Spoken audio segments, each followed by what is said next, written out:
escogiste a mí por mi nombre,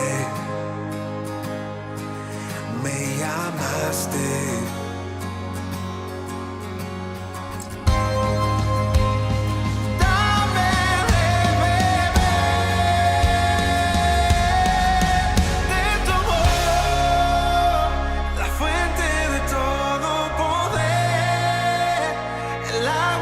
Sacia mi ser, tu inagotable amor,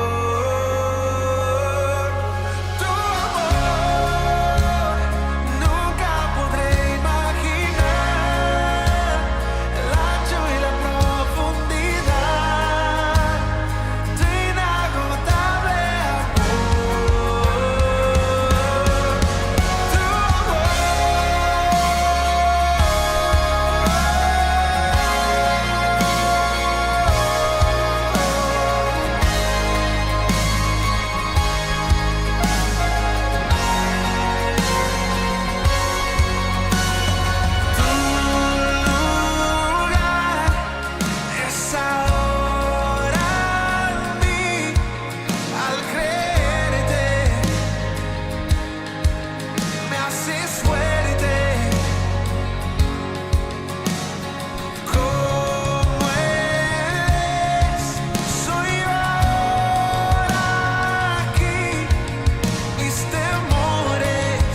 Dios les bendiga, hermanos. Bienvenidos sean a este domingo, a este culto de agradecimiento a nuestro Dios.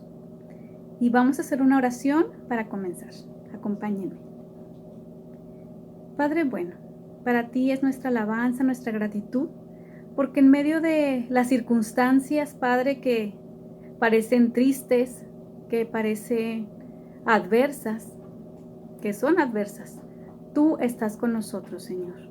Y tú mereces toda la alabanza, Señor, y toda nuestra gratitud por tu cuidado a nuestras vidas. Gracias porque tú eres soberano. Te alabamos y te bendecimos porque tú lo mereces por ser Dios. A pesar de las circunstancias, a pesar de los momentos tristes, Señor, estamos aquí para glorificar tu nombre, para entregarte toda nuestra gratitud a través de los cantos, a través de tu palabra, Señor. Recibe este tiempo, Padre, que es para ti. Por Cristo tu Hijo. Amén. Amén.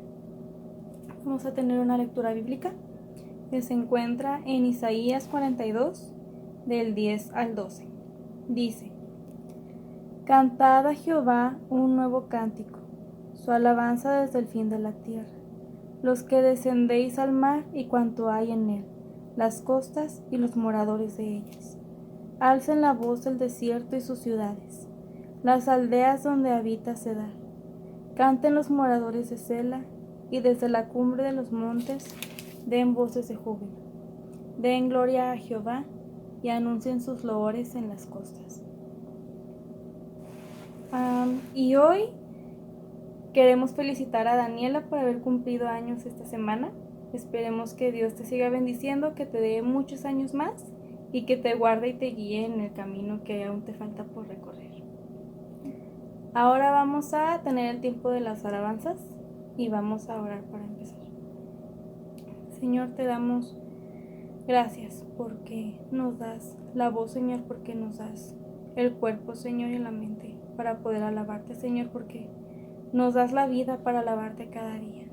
Y te damos gracias, Señor, porque tú has creado la música, Señor, como un medio para poder alabar tu nombre. Te pedimos que tú estés en medio de la alabanza, Señor, que tu iglesia te da, y que bendigas a cada uno de mis hermanos en sus hogares. En el nombre de Jesús, amén. Iniciemos con la alabanza, hermanos.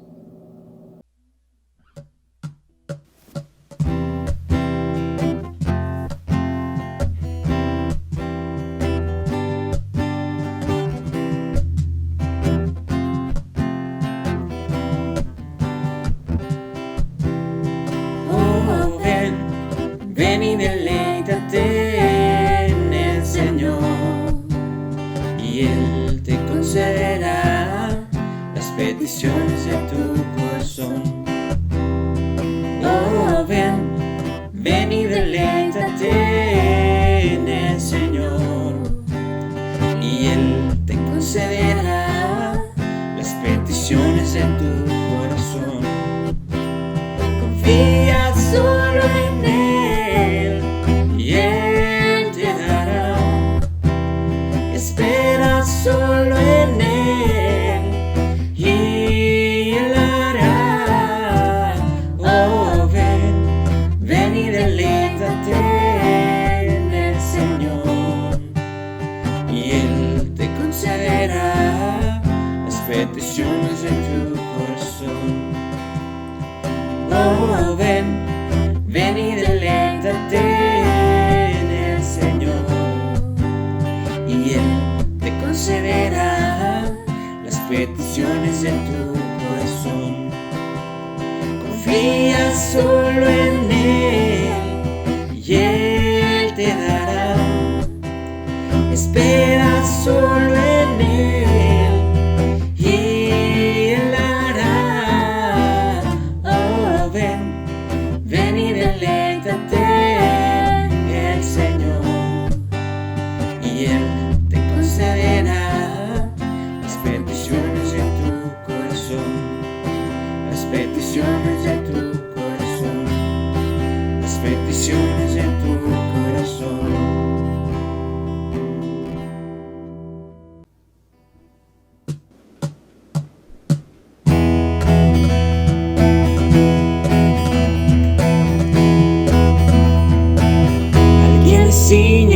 poder, aquel que mi victoria es. Solo a Él alabaré, solo a Él exaltaré,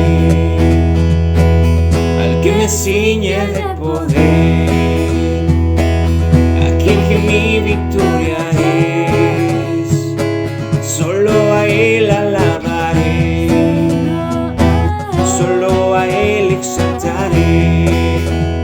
De ti será mi alabanza en la congregación. Yo cantaré y alabaré tu nombre, Señor, al que me ciñe de poder, aquel que mi victoria es. Solo a Él alabaré, solo a Él exaltaré, al que me ciñe de poder, aquel que mi victoria es. Solo a Él alabaré, solo a Él exaltaré. De ti será mi alabanza en la congregación. Yo cantaré y alabaré tu nombre, Señor. De ti será mi alabanza en la congregación. Yo cantaré y alabaré tu nombre, Señor, tu nombre, Señor, tu nombre, Señor.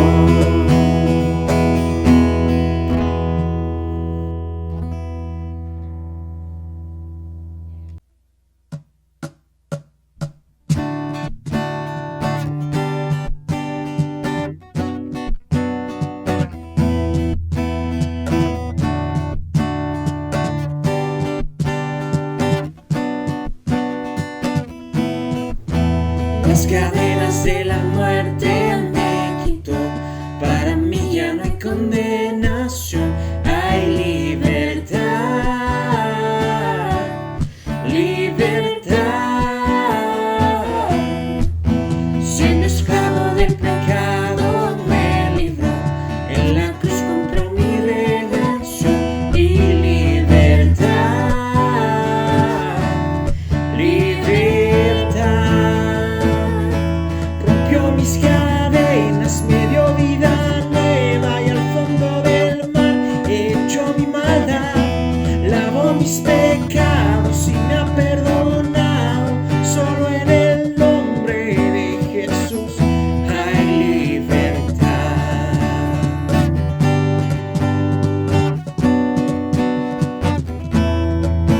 Yo proclamo que en la cruz por mí murió y cambió mi duro corazón por libertad, libertad. El poder de su evangelio me salvó y no me avergüenzo del Señor. Mi libertad, libertad. Rompió mis cadenas, me dio vida nueva y al fondo del mar echó mi maldad, lavó mis pecados y me ha perdonado. Solo en el nombre de Jesús hay libertad. Al que el Hijo hace libre es libre en verdad. Al que el Hijo hace libre es libre en verdad. Al que el Hijo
te adoramos.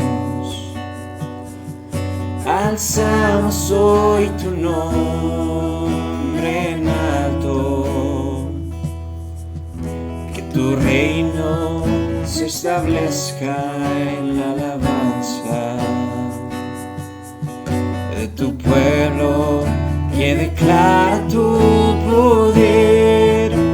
Bendito sea el Señor, Dios poderoso. ¿Quién fue, quién es y quién vendrá? Bendito sea el Señor, Dios poderoso, por siempre reinará. Padre del cielo, te adoramos. Alzamos hoy tu nombre en alto, que tu reino se establezca en la alabanza de tu pueblo, que declara tu poder. Bendito sea el Señor, Dios poderoso. ¿Quién fue, quién es y quién vendrá? Bendito sea el Señor, Dios poderoso, por siempre reinará. Bendito sea el Señor, Dios poderoso. ¿Quién fue, quién es y quién vendrá? Bendito sea el Señor, Dios poderoso, por siempre reinará.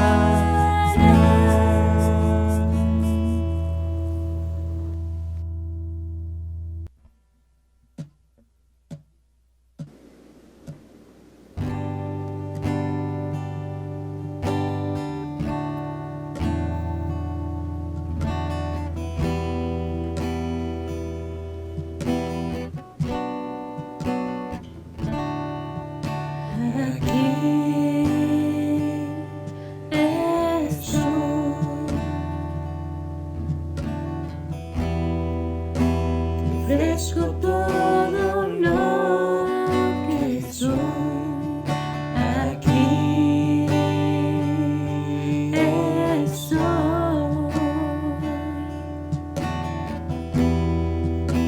Un sacrificio quiero ser. Toma mi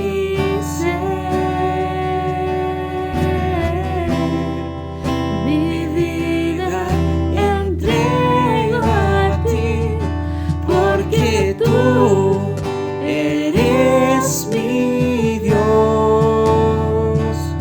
eres digno de adoración, una ofrenda de amor seré para ti.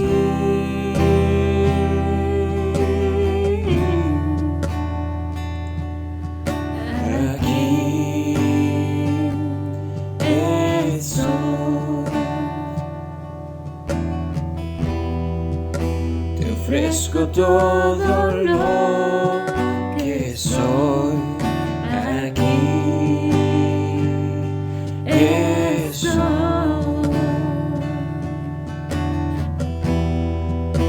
Un sacrificio quiero ser. Toma mi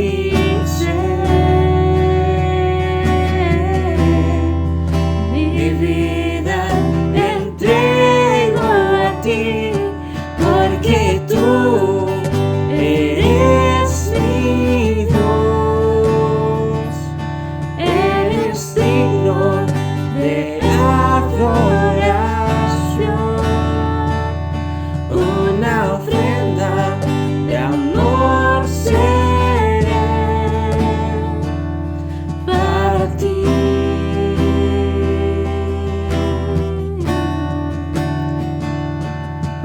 porque tú eres mi Dios, eres digno de adoración,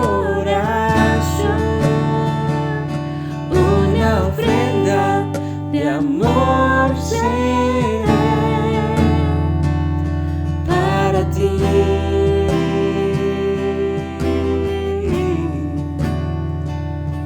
Para ti,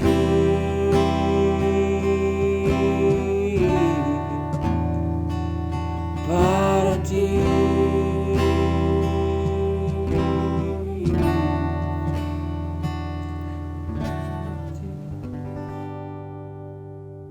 Gracias a Dios por este tiempo de cantos. Gracias a Dios porque nos permite expresarle con nuestra voz cuánto le amamos y cuánto le alabamos. Y antes de pasar a la predicación, hermanos, vamos a hacer una oración por el hermano que va a compartir con nosotros la palabra de Dios. Oremos. Señor Dios, gracias porque tú has levantado gente, Señor, que se ha preparado para predicar tu palabra. Te doy gracias, Señor Dios, por cada uno de los predicadores que tú has provisto para Sion, Señor. Y en esta mañana, especialmente te pedimos por el hermano Edgar Miranda. Te damos gracias por su vida, Señor. Te rogamos que tú lo sigas sustentando, Padre Celestial, y que él pueda ser un portavoz fiel, Señor, de lo que tú deseas para tu pueblo. Te lo dejamos en tus manos, Señor, y te dejamos en tus manos este tiempo de predicación. En el nombre de Jesús, tu amado Hijo. Amén. Escuchemos la predicación, hermanos. Queridos hermanos, muy buenos días. Gracias al Señor por la oportunidad que nos da para poder estudiar juntos la palabra del Señor una vez más. La semana pasada comenzamos a estudiar la carta de Pablo a Tito. Y dentro del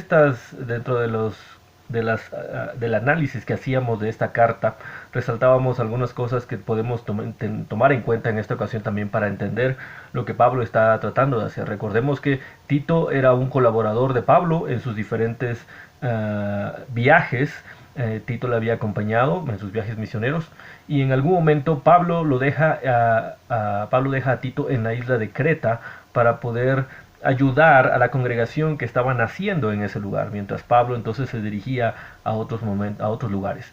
En esta carta encontramos una de las evidencias de cómo Pablo cuidaba a estos lugares en donde él había estado, y vemos ahí cómo él manda esta correspondencia para animar a Tito, quien había sido entonces delegado por Pablo para quedarse ahí como pastor en esta congregación en Creta, y poder animarle en la labor que él estaba realizando. Recordemos también, eso lo hemos comentado antes, que esto era parte del cuidado pastoral de Pablo. Él en algunas veces enviaba a alguien a esos lugares en donde había estado, o él visitaba esos lugares nuevamente, o él enviaba esta clase de correspondencia. La idea era no dejar sola a la congregación que estaban haciendo. ¿Por qué? Porque Pablo sabía, y eso es algo que se extiende hasta nuestros días, que cada congregación cristiana, no importa lo bien que haya sido al principio, lo buena que haya sido al principio, lo apegada que haya sido al principio en su caminar hacia Cristo, tiende siempre a desviarse de eso para hacer lo que quizá le gusta más. Es siempre importante entonces que cada congregación tenga alguna clase de sistema en el cual recuerde cuál es el camino, cuáles son las vallas espirituales por las cuales tiene que transitar para no desviarse de la doctrina del Señor. Pablo está teniendo ese cuidado, está poniendo esas vallas y está ayudando a que esta congregación, como todas quizá en algún momento que se estaba desviando, pudiera regresar a ese camino adecuado. Y entonces una de las cosas que veíamos o que identificábamos en esta carta, si ustedes lo recuerdan, que decíamos la semana pasada, tenía que ver con al menos 3 momentos en los cuales Pablo menciona cuál es la intención suya al escribir esta carta, y las 3 convergen en un punto. Pablo está tratando entonces de corregir algo, de sanar algo que estaba enfermo, de ayudar a la iglesia a que se comporte de acuerdo a como Dios quería. Y por ello, la semana pasada comentaba que en mi entender acerca de esta carta, Pablo está tratando de mostrar cómo debe ser una iglesia sana, una iglesia que está sana, una iglesia que es santa para con Dios. Y veíamos que una de las primeras cosas que tiene que ocurrir para eso es que la iglesia tiene que recordar quién es, tiene que vivir de acuerdo a su identidad en el Señor, tiene que vivir de acuerdo a su propósito. En esta ocasión me gustaría que habláramos entonces, entendiendo todo este contexto, acerca de las características de un liderazgo sano. Las características de un liderazgo sano. ¿Dónde vemos esto aquí? Bueno, es interesante que Pablo no, como lo vimos la semana pasada, Pablo no habla simplemente por lo que él quisiera que fuera en la iglesia. Él no coloca sus propios estándares, él coloca los estándares del Señor. Y dentro de esos estándares, quizá uno de los más reconocibles es que su pueblo tiene que ser santo. Y como su pueblo tiene que ser santo, y entendemos que esa palabra significa está apartado para Dios, entonces este pueblo tiene características muy particulares que le hacen diferente a cualquier otra clase de organización en la tierra. Y son esas características las que Pablo coloca siempre para ayudar a contrastar a cada congregación con su forma de vida para ver qué tanto se están acercando o alejando de esas características. Tiene que mantenerse de esa manera la iglesia, de una manera santa. ¿Por qué? Porque la iglesia está llamada a parecerse a su Señor, y su Señor es santo, y de la manera en que la iglesia se conduce sobre la tierra en esa santidad, es entonces cuando puede mostrar qué tan diferente es con respecto a cualquier otra clase de organización. Cuando la iglesia olvida que debe permanecer santa, que debe permanecer pura, apartada para el Señor, entonces comienza a parecerse a otros organismos, y entonces se diluye esa diferencia que el mundo debería de percibir en ella, y por tanto deja de observar a Dios a través de ella. Es por eso que Pablo entonces se encarga de poder decir, ok, la iglesia tiene que ser santa, y parte de esa santidad es la sanidad que debe manifestar en todas sus áreas. Vamos a hablar entonces de estas características de un liderazgo sano o de un liderazgo santo, que básicamente son parte de lo mismo.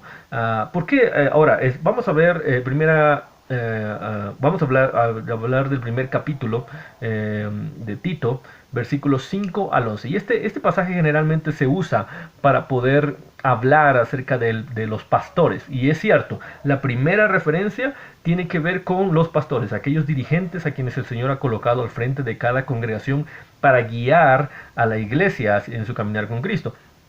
Y este pasaje tiene ese primer enfoque. Sin embargo, me gustaría mencionar por qué en este punto quiero abrir un poquito ese espectro para hablar no solamente de la labor y de las características pastorales, sino del resto del liderazgo de aquellos que se encargan de guiar a la iglesia en sus diferentes áreas. Por ejemplo, el pasaje nos dice en el versículo número 6, vamos a entrar primero a dos palabras específicas o dos conceptos específicos para que veamos cómo Pablo está tratando este asunto. Habla acerca de los ancianos. En el versículo 6 comienza diciendo, el anciano debe ser intachable, y coloca todas estas características que ahorita vamos a ver brevemente. El anciano. ¿Qué era esta palabra de anciano? Bueno, tenemos que entender que este era un término hebreo para el liderazgo. En el Antiguo Testamento usted va a notar que muchas veces se habla de los ancianos, y generalmente sí eran personas que tenían una edad avanzada y que por esa clase de experiencia y especialmente la sabiduría de haber caminado con el Señor tanto tiempo, eran las personas que guiaban al pueblo, que guiaban a la congregación. Con el tiempo, este término se llegó a generalizar para denominar al liderazgo en general.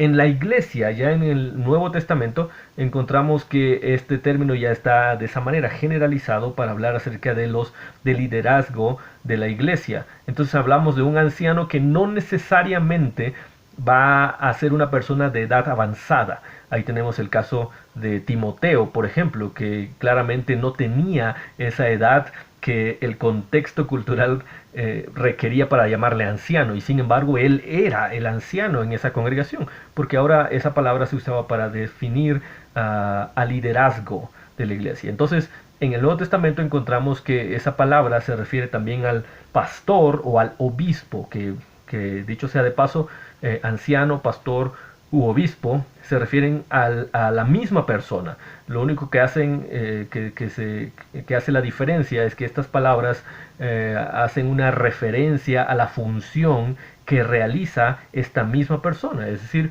un anciano que es alguien que lidera, un obispo que es alguien que supervisa o administra en la iglesia, y un pastor que es alguien que guía y es alguien que cuida a la congregación. Entonces, entendiendo eso, es que nos damos cuenta que aunque está hablándose aquí primeramente acerca de los pastores, bien podríamos decir que lo que vamos a escuchar el día de hoy tiene que ver con el resto del liderazgo. Estas características aplican a cualquier persona que inicialmente quiere estar o está en el liderazgo de la iglesia en cualquiera de las áreas, formal o informalmente.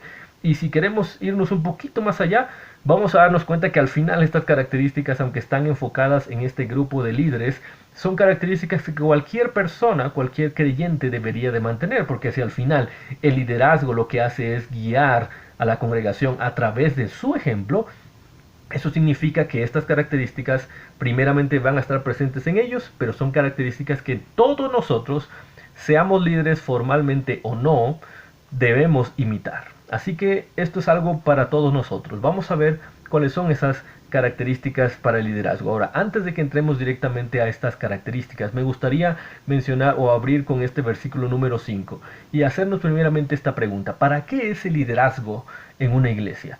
¿Para qué está ahí? Debemos entender esto porque quizá en nuestro contexto latino y en este tiempo en el cual estamos, el liderazgo en una iglesia tiene funciones muy específicas y particulares, pero generalmente las llevamos más hacia el área de la administración, es decir, una persona que planifica y una persona que trata de ejecutar esa planificación a través de un equipo de trabajo.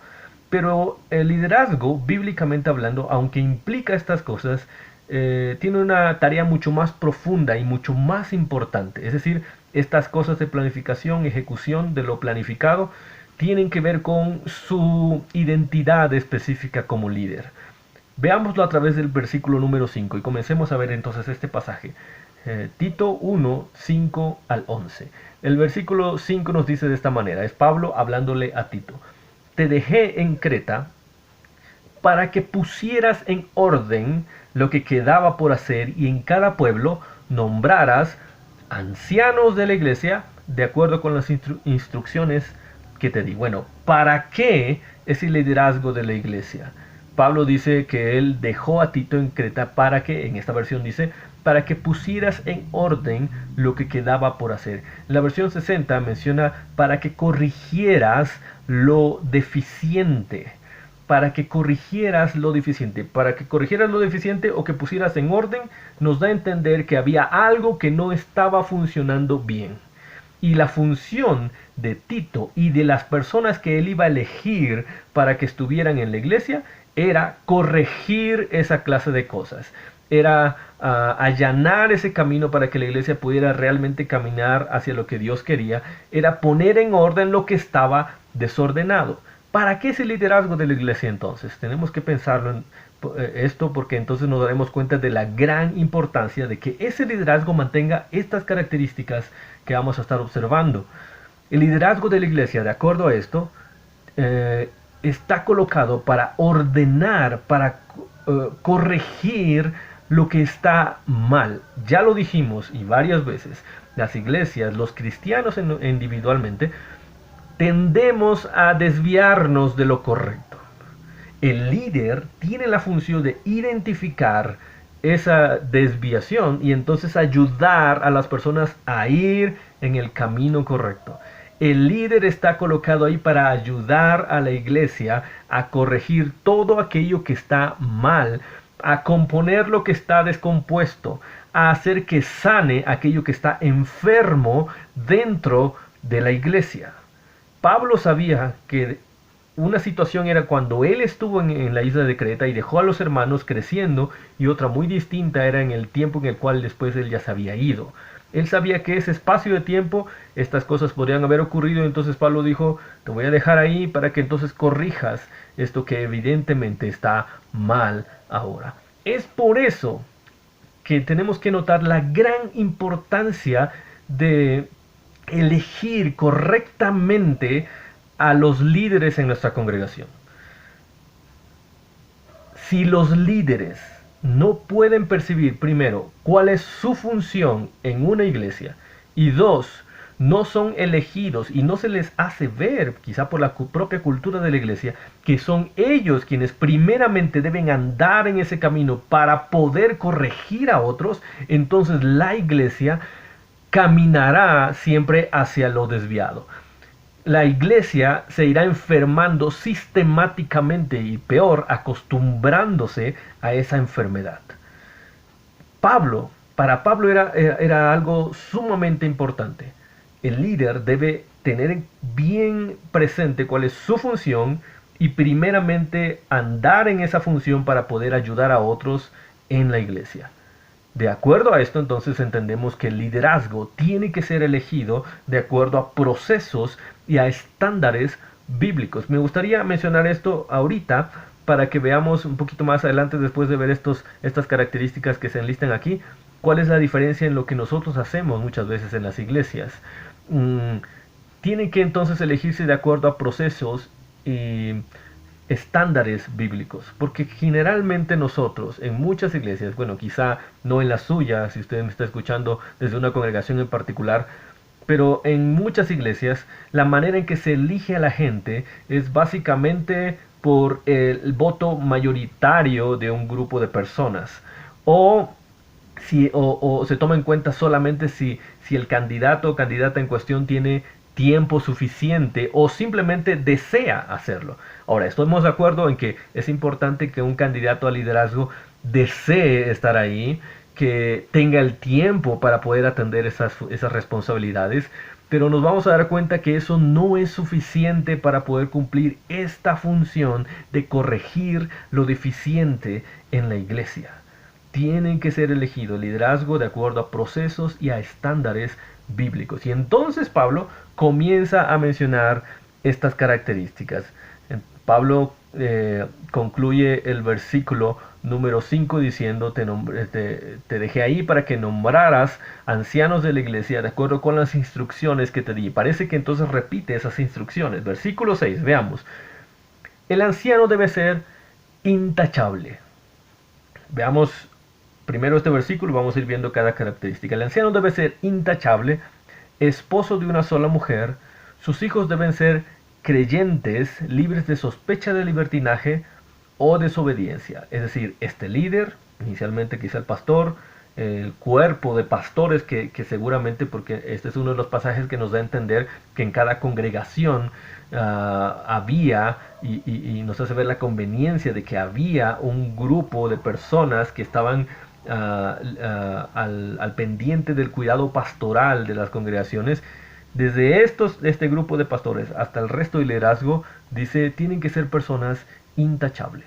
¿Qué es eso de ser intachable? Bueno, aunque en lo particular me parece que esta palabra generaliza todo lo que después se describe, podríamos pensar que alguien que es intachable es una persona a la cual no se le puede demostrar una falla, y una falla que está consintiendo. Entendamos que una falla, por definición general, es algo que es una equivocación sin el propósito de cometerla. Una falla en lo general es una equivocación sin el propósito de cometerla. Y todos fallamos muchas veces. Es decir, esta persona, para que se considere intachable, Pablo no está diciendo que nunca se equivoque. Eso sería imposible. No hay nadie absolutamente que nunca se equivoque. Es decir, que nunca haga algo inadecuado sin habérselo propuesto. Siempre va a haber algo así. A lo que se refiere Pablo con ser intachable es que no haya algo que esté haciendo y que sea consciente de eso y sepa que está mal. Eso es lo que Pablo está diciendo. Que nunca haya nadie, mejor dicho, que te llegue a comprobar que efectivamente estás fallando porque tú quieres fallar. Eso es ser intachable. Vaya, como lo dicen ahí en México. Ah, que no tengas cola que te pisen, ¿no? Que no haya nada oculto por medio de lo cual alguien pueda decir, mira, pero pues tú estás igual o tú estás peor. Que seas intachable, que no tengas ninguna mancha en tu vida y que estés consintiendo en ella. Esto nos habla acerca de integridad, nos habla acerca de carácter, de convicciones. Y la persona que tiene que estar ahí al frente, ya sea desde el pastor hasta el resto del liderazgo, tienen que ser personas intachables. No personas que jamás se equivoquen, ojo, eso es diferente, sino personas que estén dispuestas a sacar de su vida cualquier cosa que saben perfectamente que está mal. Intachables. En lo general, como les comentaba hace un momento, me parece que el resto de características están básicamente definiendo, describiendo esta primera, que es ser intachable. Pablo dice que esta persona tiene que ser esposo de una sola mujer. Aunque podemos decir muchas cosas ahí, me gustaría mencionar algo que entendiendo la manera en que Pablo está escribiendo y el resto de la enseñanza cristiana nos dice, esta es la forma en que me parece que Pablo está describiendo esta parte. Esposo de una sola mujer, en el contexto en el cual está hablándole a esta iglesia, no significa que sea una persona que, por ejemplo, solo se haya casado una vez en la vida. Es cierto que, claro, lo ideal es que cada uno de nosotros cuando nos casemos solamente sea de una vez y para siempre y nunca más con nadie más. Pero hay diferentes circunstancias en la vida. Y no se está hablando acerca de una persona que está que haya quizá perdido a su esposa o incluso que se hubiera divorciado. Pensemos en lo más común, se haya divorciado en su vida pasada y ahora en su nueva vida está casado y es un verdadero creyente y está firme en el Señor. Aunque podemos mencionar muchas de estas cosas, parece que Pablo no está entrando ahí, así que no tiene mucho sentido discutir esta clase de cosas. Lo que Pablo está diciendo básicamente es que en el momento específico en el que está sirviendo, en el momento en el que estamos, esa persona solamente tenga una y solo una esposa.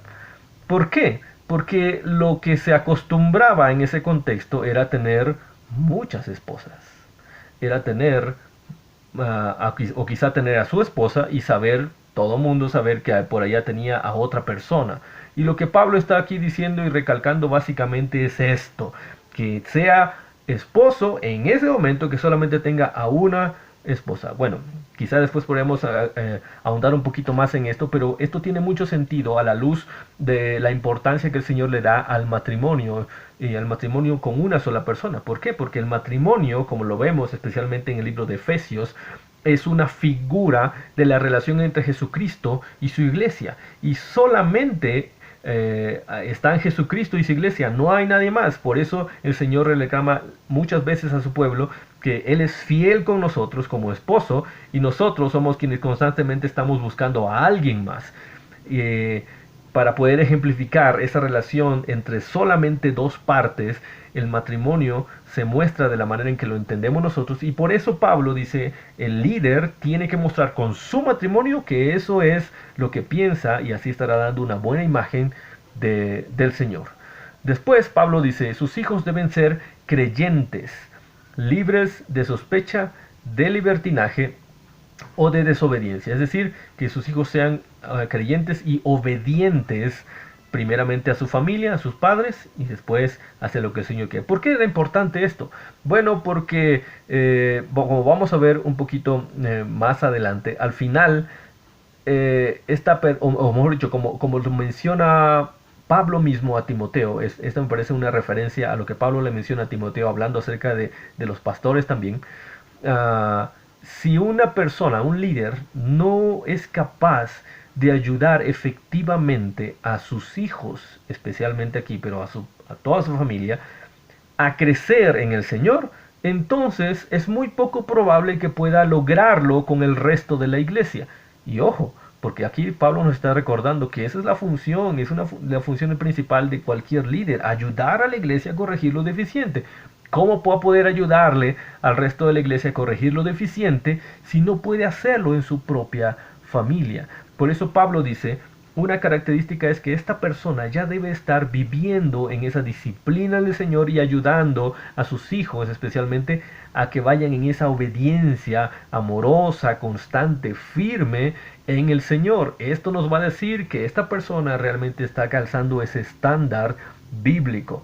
Aquí también podríamos adentrarnos en muchas cosas, porque por ejemplo, ¿qué pasa con aquellos pastores que en algún momento sus hijos son rebeldes al Señor y es algo evidente? Pero que habrá alguna diferencia entre que sus hijos tengan 10, 12 años o que ya tengan 25 o 30. ¿Habrá alguna diferencia? A mí en lo particular me parece que sí hay una diferencia. Pero bueno, eso sería algo que se podría conversar después. Pero en lo general, lo que Pablo nos está diciendo aquí es que tiene que haber un trabajo previo en esta persona que nos diga que esta persona está firmemente comprometida con ayudar a su familia a crecer en el Señor. Al final nos vamos a dar cuenta que cada hijo, alcanzando cierta edad, toma sus propias decisiones y sería injusto en algún momento culpar a algunos de estos pastores por aquello que bien hicieron, pero que sus hijos decidieron mal. Pero bueno, lo que vemos aquí es que Pablo resalta el compromiso de esta persona para ayudar a sus hijos a crecer en el Señor, porque eso nos dice que hay buenas probabilidades y hay una experiencia detrás para ayudar a la iglesia a avanzar en el camino del Señor. Versículo número 7. El obispo dice tiene a su cargo la obra de Dios y por lo tanto debe ser intachable. Otra vez habla acerca de ser intachable, pero cuando habla acerca de que tiene a su cargo la obra de Dios, me parece que está Pablo hablando de que esta persona tiene que ser un buen administrador de la iglesia. Un obispo era una persona que estaba supervisando, es lo que significa ser obispo, alguien que está por encima de los demás, no hablando de jerárquicamente, sino hablando de una posición en la cual tiene el privilegio, la responsabilidad de ver todo lo que está pasando en la iglesia para poder entonces dirigirse hacia lo que está equivocado y ayudar, o dirigirse a donde hace falta una necesidad y poder suplirla. Eso significa ser un obispo, alguien que está con ese privilegio de ver en lo general todo lo que pasa en la iglesia para poder ayudarle en su necesidad. Entonces es un obispo, es alguien que administra correctamente a la iglesia y todo lo que hay en ella. Esta persona no debe ser, dice Pablo ahí, no debe ser arrogante, no debe ser, y menciona varias características aquí, pero una de ellas, la primera en esta lista pequeñita, es no arrogante. No debe ser una persona orgullosa, no debe ser una persona soberbia. ¿Por qué? Recordemos, contrastemos todas estas cosas con el ejemplo de Jesucristo. Y nosotros somos seguidores de Él y nosotros tenemos que ayudar a otros a que vean en nosotros las características de Jesucristo. Jesucristo no fue así y Él realmente tenía con qué ser soberbio, pero Él no lo hizo. El líder no puede ser una persona arrogante. Tristemente, en muchas ocasiones confundimos esa arrogancia con firmeza o con carisma. La verdad es que hemos dejado pasar muchas veces la soberbia y la arrogancia en nuestras congregaciones porque las llegamos a confundir con características de personalidad inherentes y propias y válidas en las personas. Y esto no es posible. La arrogancia es clara, es obvia, es una persona que está colocándose por encima de los demás en cualquier clase de área. Y eso se puede notar en sus actitudes, en sus decisiones, en el trato que tiene con los demás, en las relaciones interpersonales. Esta persona no puede ser arrogante. ¿Por qué? Porque como Pablo se lo dice a Timoteo, hablando de esta misma función del liderazgo y del pastorado, esta función, esta responsabilidad, con ella viene la gran tentación de llenarse de orgullo por estar al frente o por ser más visible. Y por ello dice Pablo que no puede ser una persona que sea nueva en la fe, porque puede llegar en la misma tentación, dice Pablo a Timoteo, en la que cayó el diablo. Y eso no es posible. ¿Cuál fue la tentación en la que cayó el diablo? El querer ser igual a Dios. Se llenó de arrogancia por lo que él era. Esta persona no puede ser arrogante, o la iglesia sufrirá. No puede ser iracundo, dice. Creo que todo el mundo conocemos eso. ¿Por qué? Porque otra vez tendrá que lidiar con esta responsabilidad que en muchas ocasiones se transforma en poder, y eso daña, lastima a la iglesia. Iracundo básicamente significa, mejor dicho, no significa que jamás se enoje o que sus emociones no sean tocadas hacia el enojo. Iracundo, creo que todo el mundo podemos entenderlo. Es cuando una persona reacciona inmediatamente y deja rienda suelta a esta emoción negativa. No puede ser así esta persona. No puede llenarse de ira y manifestarla. No importa cuál sea la situación. Estamos hablando del interior de la iglesia primeramente. No importa eso. Estamos de acuerdo que en algún momento este enojo puede deberse a factores muy válidos e incluso espirituales, como por ejemplo que estén dañando a nuestra congregación de alguna manera. El pastor, el líder, tiene la función de cuidar a la iglesia, y en algún momento, claro que sus emociones por lo que está ocurriendo ahí serán tocadas. Pero lo que estamos hablando aquí es de una reacción malévola, exagerada, de ese enojo que se llega a convertir en ira. Y eso ya no es posible. Por otro lado, dice Pablo ahí que no debe ser tampoco un borracho, dice en esta versión. No debe ser alguien que se embriague y que se deje dominar por el alcohol. Independientemente de lo que usted considere en este momento, de si al creyente le es lícito o no consumir alcohol, que si poco, que si mucho, que si enfrente de todos o que si yo solo en mi casa, independientemente de eso, aquí Pablo en lo que se está enfocando es que no puede ser una persona que se deje dominar por el alcohol. En ese momento, en esas costumbres, era muy claro esto.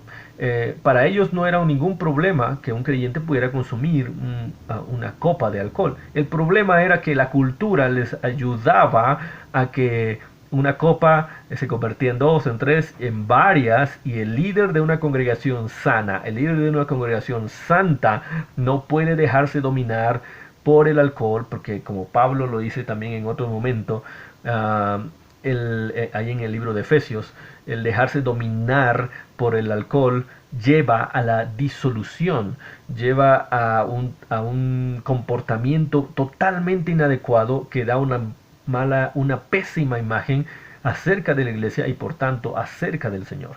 No puede ser una persona que se domine por ello. Y por otro lado, aunque esto podría aplicar para todas estas características, esto hablaría del poco dominio propio que tiene sobre sus decisiones y sobre su propio cuerpo.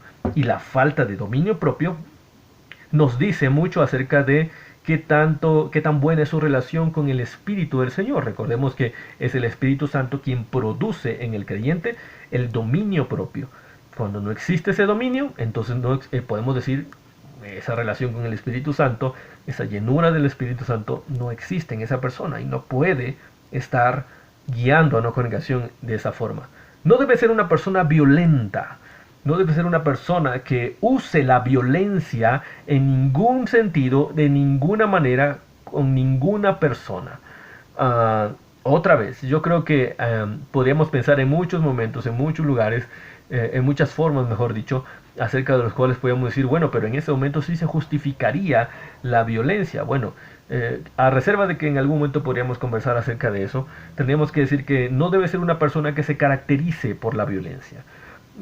Y fíjense que esta es una característica del liderazgo que en muchas ocasiones dejamos pasar en nuestras congregaciones, y por eso nuestras congregaciones sufren, porque vemos personas que son violentas, ya sea con sus actitudes, con sus decisiones, con su trato para con los demás, pero que dejamos pasar porque pensamos que así es esa persona, o esa persona misma se dice es que yo así crecí, yo así soy, así me enseñaron.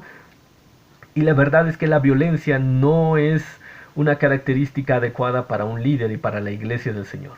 No puede ocurrir eso, de violencia de ningún tipo. Deje usted que, aparte de usted pueda decir, yo jamás he golpeado a nadie, yo nunca he sido violento. Bueno, la violencia se manifiesta no solamente en una agresión física, también en una agresión verbal, por ejemplo. Y verbal podría ser incluso de lo que decimos o lo que nos callamos. Pero la violencia no puede ser algo que esté presente en el líder. Tampoco, dice el versículo 7 al final, no puede ser codicioso de ganancias malavidas. Fíjese el énfasis que Pablo coloca aquí, porque él fácilmente podría haber colocado solamente que no sea codicioso. Codicioso, eso de por sí no debe de estar en un líder. ¿Por qué? Porque la codicia nos habla acerca de una insatisfacción material en la persona. Y como la Biblia nos enseña, nuestra dependencia, nuestra confianza no está en lo material. Cuando realmente estamos en Jesucristo, no importa si tenemos enfrente un plato de la mejor carne que podríamos haber conseguido o un plato de arroz o frijoles. Nuestra satisfacción, nuestra confianza no está en lo que tenemos, sino en Jesucristo. Y la codicia lo único que hace es revelar que no estamos satisfechos. Y como no estamos satisfechos, eso es una evidencia de que no estamos confiando en Jesucristo. Entonces esta persona no puede ser un líder, está dando un muy mal ejemplo. Pero Pablo no solamente se queda en que no sea codicioso, sino que aparte remata y él dice que no sea codicioso de ganancias mal habidas. ¿Por qué? Bueno, Pablo se lo dice a Timoteo también en su primera carta. Pablo dice que sí es cierto, dice que por la verdadera religión existe algún tipo de ganancia, dice, pero solamente para aquellos que están contentos con el Señor, con lo que el Señor les ha dado. Pero hay algunos, dice, que no se conforman con eso y entonces toman este camino correcto que el Señor nos ha dado como una ocasión, una oportunidad para hacerse ricos, dice. Eso, podríamos decir claramente, son ganancias mal habidas. Personas que se aprovechan de su posición, de su responsabilidad en una congregación para enriquecerse, para obtener más, para aprovecharse de la gente para poder tener para sí mismos. Ganancias mal habidas.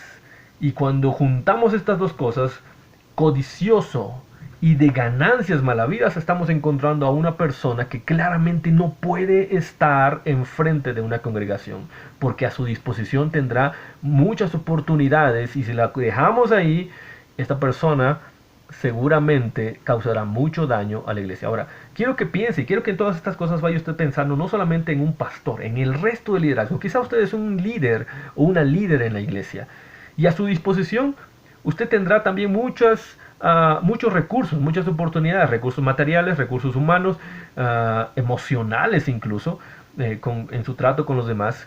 Recuérdelo, usted no puede ser codicioso o codiciosa de ganancias mal habidas. Tal vez usted dirá, bueno, yo jamás me he robado nada de la iglesia, ni un solo peso. Bueno, las ganancias mal habidas son también el dinero, pero son también de otros tipos.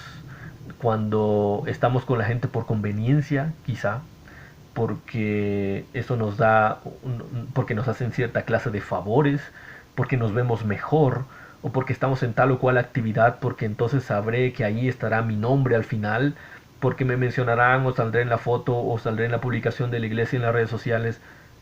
Hay tantas maneras de obtener ganancias mal habidas y el ser codicioso de ellas nos llevará por un camino equivocado.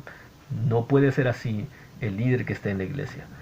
Dice el versículo número 8, al contrario, y entonces hace un contraste. No debe ser así, pero entonces sí debe ser de esta manera. Debe ser hospitalario, es decir, alguien que no tiene problema en compartir, y hablando de ser hospitalario, no solo compartir lo que tiene, sino especialmente su casa para otros, para que otros puedan disfrutar de su casa. Tiene que ser amigo del bien, dice, es decir, amigo de lo bueno. Esto implica discernimiento espiritual para pues, entonces saber qué está mal y que está bien, y siempre elegir lo que está bien. No alguien que se mueve entre estas dos cosas y las justifica, sino alguien que claramente decide hacer una distinción entre el bien, del bien y el mal, y entonces decidirse a hacer lo correcto. Alguien que sea, dice al final en versículo 8, sensato, justo, santo y disciplinado.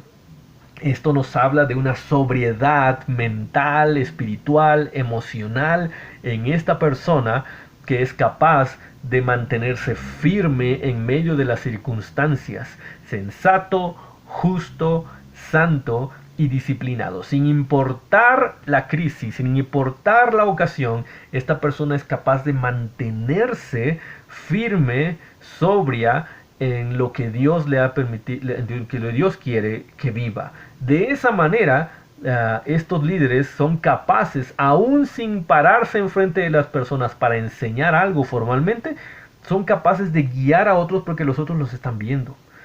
Esto nos lleva a la reflexión entonces, si usted es un líder en la actualidad, ¿cómo está reaccionando ante esta situación que estamos atravesando? Lo hemos comentado en otras ocasiones. Siempre estamos enseñando, siempre, ya sea que usted se lo proponga o no, ya sea que usted se dé cuenta o no, siempre está enseñando. En gran medida, la responsabilidad del Señor la ha colocado en nosotros para poder decidir cuál es la clase de enseñanza que daremos. Una enseñanza buena, correcta, o una enseñanza equivocada, una enseñanza enferma. ¿Cómo estamos reaccionando en este tiempo? ¿Qué es lo que la gente está viendo en nosotros? ¿Habrá algo que al final de toda esta situación, porque va a llegar el final de esta situación, habrá algo que al final de todo esto la gente nos diga, en medio de todo yo pude ver a esta persona, pude ver a esta hermana, pude ver a este otro hermano, y me di cuenta de cómo lo hizo él y eso impactó mi vida, y yo quiero ser como él, yo quiero ser como ella, quiero reaccionar así. Esto nos habla de una persona que está totalmente equilibrada, que sin importar las presiones del momento, es una persona que está ayudando a corregir lo deficiente en la iglesia, incluso si se lo propone o no. Versículo número 9. Esta persona, el líder, debe apegarse, dice, a la palabra fiel. Debe apegarse a la palabra fiel, según la enseñanza que recibió, de modo que también pueda exhortar a otros con la sana doctrina y refutar a los que se opongan. Debe apegarse a la palabra fiel, es decir, debe ser una persona que está aferrado a la sana enseñanza. Pablo en capítulo 2 nos va a hablar de este concepto, la sana doctrina. Es alguien que está firmemente aferrado a ella. No se desvía, está apegado a esta palabra fiel. Está caminando en esta palabra fiel de acuerdo, dice Pablo, a cómo se le enseñó, no agregándole algo que le parece mejor, no quitándole algo que le parece que no es tan conveniente, sino tal cual como lo recibió, con la misma riqueza y profundidad. Es la manera en que tiene que apegarse a esta palabra fiel, porque esa es la manera en que va a poder corregir lo deficiente. Y aquí Pablo lo dice de esta manera. De esa manera puede exhortar a otros con la sana doctrina y refutar a los que se oponen. ¿Cómo poder corregir lo deficiente con la palabra de Dios si primero yo no estoy siguiendo la palabra de Dios? Eso es algo lógico, ¿verdad?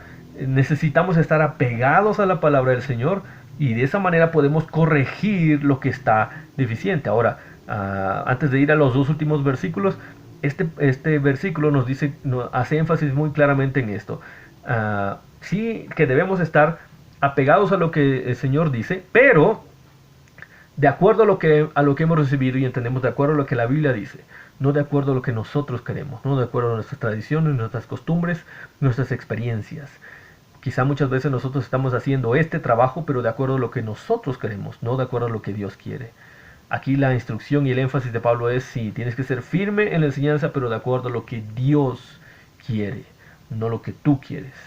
Versículos 10 y 11 nos hablan un poquito más acerca de cuáles son las consecuencias de poder tener esta clase de liderazgo santo y sano en la iglesia. Pero antes de ir a esos dos últimos versículos, me gustaría que usted reflexionara un poquito en esto. Quizá más adelante usted pueda leer nuevamente esta lista que acabamos de ver brevemente. Y note usted esto. Todas estas cosas que acabamos de ver, que es esposo de una sola mujer, hijos creyentes, buen administrador de la iglesia, no arrogante, no iracundo, no borracho, todo eso, todas esas cosas son cualidades de carácter. Cualidades de carácter, no de habilidad. No de habilidad. Fíjese qué importante es esto. Como lo dijimos al principio, vamos a contrastar esto. Y la manera en que nosotros hacemos generalmente esto de elegir a nuestros líderes tiene que ver más con qué tan bien sabe o podría hacer esta función. Pero para el Señor, no es que no importe esa habilidad. Pero para el Señor lo que más importa es quién es esa persona en ese momento, no cuánto sabe o cuánto puede, qué tan bien puede hacer cumplir esa responsabilidad en ese momento. Porque al final la Biblia nos dice que la habilidad, nuestra habilidad, viene del Señor, viene del Espíritu Santo. Pero el corazón, la motivación interna del líder es algo que el Señor demanda de la iglesia para elegir a esos líderes. Tenemos que cambiar un poco entonces nuestra perspectiva. No es cuánto o qué tan bien puede hacerlo una persona, porque muchas veces elegimos a alguien que sabe hacer algo muy bien, alguien que sabe tocar un instrumento o cantar muy bien, o llevar nuestras finanzas, o dar una clase, tiene mucha elocuencia, o dirigir algún grupo y puede hacerlo con facilidad. Muchas veces nos fijamos mucho en eso y entonces por eso elegimos a estas personas, pero olvidamos observar su carácter, sus convicciones, sus valores cristianos. Lo que nos está diciendo aquí implícitamente el pasaje es, fijémonos más en esos valores. Si esa persona sabe hacer muy bien esta actividad, pero no da evidencia de estar siguiendo correctamente al Señor, entonces no es un candidato, al menos no en este momento, para formar parte del liderazgo en nuestra iglesia.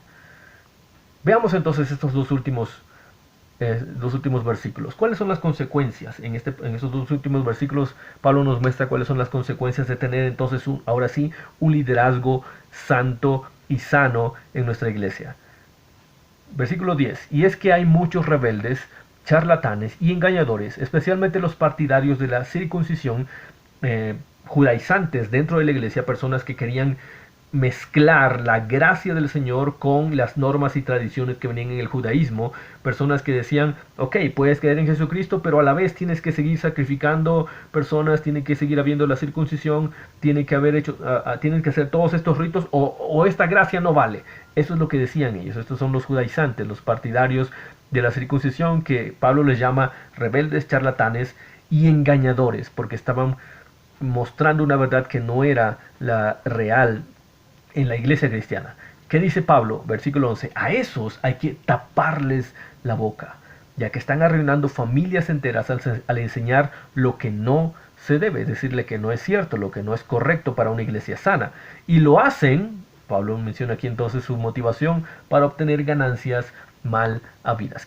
¿Cuál es entonces la consecuencia de tener un liderazgo santo? Bueno, para empezar, como ya lo hemos dicho en todo este tiempo, hay un ejemplo correcto. Está la persona adecuada que nos va a guiar con sus decisiones, con sus palabras, con sus actitudes, para poder parecernos un poco más a Jesucristo. Y esto, como lo dijimos al principio, es una evidencia de una iglesia que es totalmente diferente a cualquier otra clase de organismo sobre la tierra. El liderazgo tiene que poner ese ejemplo y demuestra ese estándar. Es entonces un ejemplo correcto. Pero otra consecuencia es que en la iglesia existe entonces ahora una enseñanza que es bíblica, una enseñanza que es sana.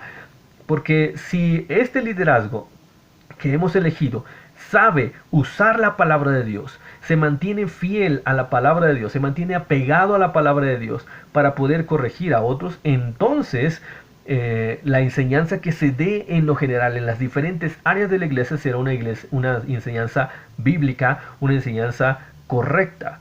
De esta manera entonces se cumple la función principal del liderazgo, porque entonces comienzan a corregirse adecuadamente los errores doctrinales que, créanme, existen en todas las iglesias.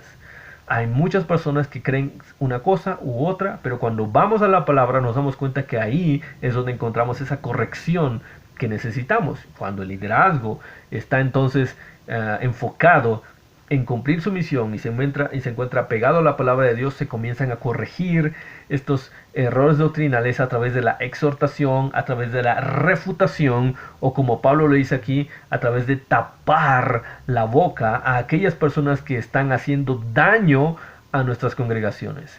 Para esto se necesita un liderazgo santo, un liderazgo sano, un liderazgo que sabe dónde está parado para poder tener la firmeza y el valor de callar estas voces que están haciéndole daño a la iglesia con una enseñanza equivocada. Y por último, cuando tenemos esta clase de liderazgo en las iglesias, de acuerdo a este pasaje, se comienzan a exponer, a evidenciar a aquellas personas que son las rebeldes, son los charlatanes, son los engañadores. Créame, muchas personas no es que comienzan así en las iglesias, pero llegan a convertirse en estos rebeldes, charlatanes y engañadores porque no hay un cerco, no hay un liderazgo que les ayude a darse cuenta que eso no es lo correcto. Y con el tiempo, el daño que hacen es extremadamente grande, porque llegan a creerse esas falsas verdades y llegan a contaminar a otros con esas falsas verdades. Por eso Pablo nos dice claramente, si podemos tener esta clase de liderazgo, entonces podremos tener una iglesia sana. Yo creo que usted y yo queremos una iglesia así. Usted y yo queremos una iglesia en la cual los que estemos en el liderazgo seamos capaces de mostrar esta clase de ejemplo, y también queremos que a nuestro lado haya siempre líderes que nos estén guiando con su ejemplo, con sus actitudes, con sus decisiones de una forma correcta. Y cuando haya algo que corregirse, entonces el ministerio principal del liderazgo, que es corregir lo deficiente, sea llevado a cabo. Que así sea en nuestras congregaciones. Y yo le invito a usted a que usted se vea de esa manera, como se lo comenté al principio. Estas características de un liderazgo santo nos llevan a tener una iglesia santa, una iglesia sana. Pero no solamente son para el pastor o los pastores que pueden haber en nuestra iglesia, tampoco son solamente para el resto del liderazgo que la iglesia ha elegido, son para cada creyente en Jesucristo. Así que si usted en este momento no es un pastor, no es un líder en la iglesia, sépalo, estas características son también para usted, y es algo que usted puede ayudar en su iglesia a que sea colocado como lo correcto para ayudar a la iglesia a que sea una iglesia sana. Que el Señor nos permita tener esa clase de iglesia en la que podamos tener esta clase de liderazgo. Por favor, permítame orar y que el Señor nos ayude a seguir en ese camino correcto para ser una iglesia sana. Bendito Padre Celestial, te agradecemos, Señor Santo, por la oportunidad que nos das de haber compartido tu palabra, estudiado tu palabra en este momento, reflexionar sobre ella, Padre, porque sabemos, Señor, que constantemente necesitamos ser guiados por ti y necesitamos llegar hacia tus estándares, Señor, para que podamos darnos cuenta qué tan bien o qué tan mal vamos en nuestro caminar con nuestro Señor Jesucristo. Ayúdanos, Señor, entonces, a que podamos tomar lo mejor de esta enseñanza, Padre. Que este pasaje nos ayude a entender que debemos ser una iglesia sana, una iglesia santa, y que esos estándares los colocas tú, no nosotros, Padre. Que nuestra responsabilidad es ir hacia esos estándares y mantenernos en ellos. Ayúdanos, Padre, a que sea tu Espíritu Santo quien nos esté guiando, fortaleciendo, dando la sabiduría para hacer las correcciones necesarias, Padre, y que cada uno de nosotros pueda manifestar estas características que harán de nuestra iglesia una iglesia realmente santa, diferente a cualquier otro organismo sobre la tierra, y que eso, Señor, lleve gloria a tu nombre, que la gente se dé cuenta que realmente tú eres diferente, tú eres distinto. En tus manos, Señor, dejamos las necesidades de cada hermano y de cada hermana. Señor, tú súplelas. Señor, en medio de esta circunstancia que estamos viviendo, queremos seguirte sirviendo de la manera en que tú lo quieras, Señor. Pero queremos seguirte sirviendo, Padre. Fortalécenos, anímanos, Señor. Lleva el pan de cada día, Señor, a las mesas de cada uno de tus hijos, Padre. Provee, Señor, de los trabajos, provee de esas fuentes de sustento material, Señor. Y provéenos, Señor, a través de todo eso, de oportunidades para seguir hablando acerca de ti. Gracias, Señor, te damos por todo esto. Y gracias, Señor, por por tu palabra, Señor, enviada el día de hoy, que haya llegado, Señor, a un corazón y una mente fértil, dispuesta a obedecerte. En el nombre de Jesucristo oramos, Señor Santo. Amén. Que el Señor nos bendiga, mis hermanos, que el Señor nos lleve a hacer esa clase de iglesia.